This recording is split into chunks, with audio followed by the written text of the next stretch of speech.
when someone wants to, like, when they decide that, okay, they have a goal, but then, they're new into this phase of really thinking about professional development, how do they own their development? How do they own their development plan and, build a plan and kind of go along with that plan?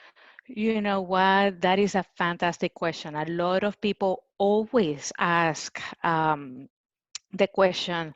When they are asking a question, they are always asking the same thing.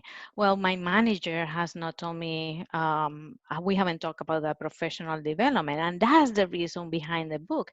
You do Mm-hmm. not have to wait for your manager. You do not have to wait for a leader in your organization to tell you it's time to develop yourself. You can take that upon yourself. And what I like to do always when I'm guiding professional developments, whether I ask it for my team or for my coaching clients or for a few mentees that I have, is you have to align where would you like to head, what do you truly enjoy, and what are your job requirements today. Okay, and the best way to do that is taking a step back and thinking a little bit, and it's not an easy task, especially when you Mm-hmm. have a blank piece of paper, right? Because you freeze. But the most important part is to think, where do you see yourself in the next year, in the next 3 years, in the next 5, in the next 10, right? A lot of the answers is, um, um, I want to be the CEO of a company. Well, that's outstanding. How is that going to fulfill you personally, right? Mm-hmm. And how is that going to align with your personal goals that you have?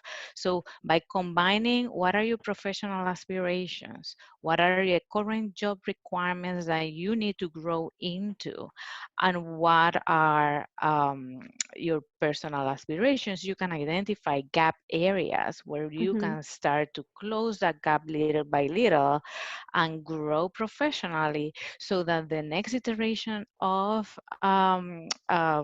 growth in your company or promotions is a no-brainer, that they have to pick Sneha because she already had done 75% of the work or Mm-hmm. 60% of the work. So, you know what? She's self-guided, she's self-directed, and she takes her growth very seriously.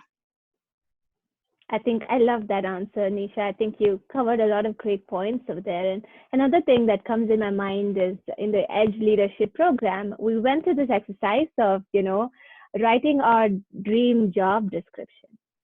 What is the job description that'll really fit, what you really want to do, that aligns with your personal and professional goals, and that's the job that you're really looking for. And that was also an amazing exercise, kind of aligns with everything that you talked about, and trying to fill gaps to get into that position. And I think it's fantastic. And I also think it's absolutely fantastic when people tell me, I don't know. I don't know what I want to be in 3 years. That's perfectly fine. You don't have to have your life figured out completely.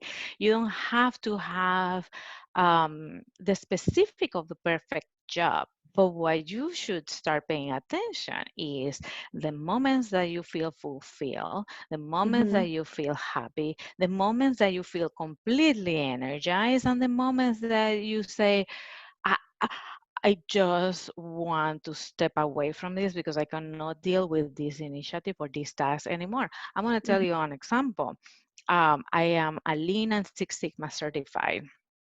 Uh, I use some of the skill sets in the projects that I run today, but if you will assign me a plain and simple Lean and Six Sigma project, I will start crying.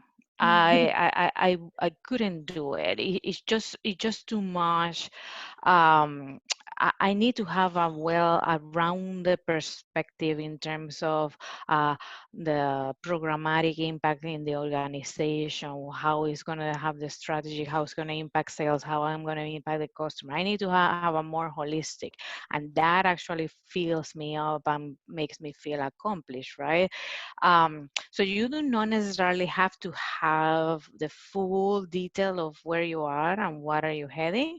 Mm-hmm. You do need to start start to pay attention to those tasks that not necessarily that they are difficult, because there's always going to be difficult things in your life, but those Mm-hmm. stuff that drain your energy and do not let you function at your best. Mm-hmm. Yeah, I think it's this entire self-exploration process of, what are some things you Absolutely. like, what are some things you don't like. So try to move to a field where, a position where you do something that you like. So these are great points, Absolutely. Nisha. Thank you for that.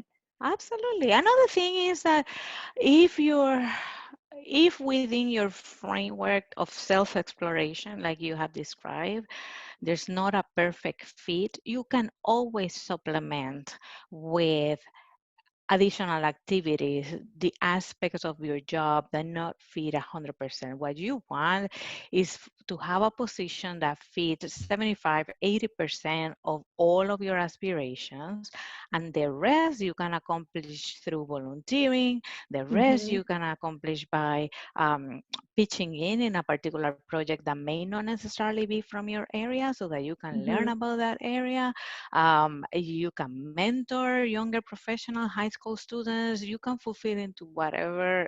The sky is Mm-hmm. the limit. There, with technology these days, there's no excuse. Yeah, I think you brought a great point over there of, how your day job doesn't really have to satisfy you with everything that you're doing, because you have options to satisfy yourself, like, Absolutely. by doing other things, by volunteering.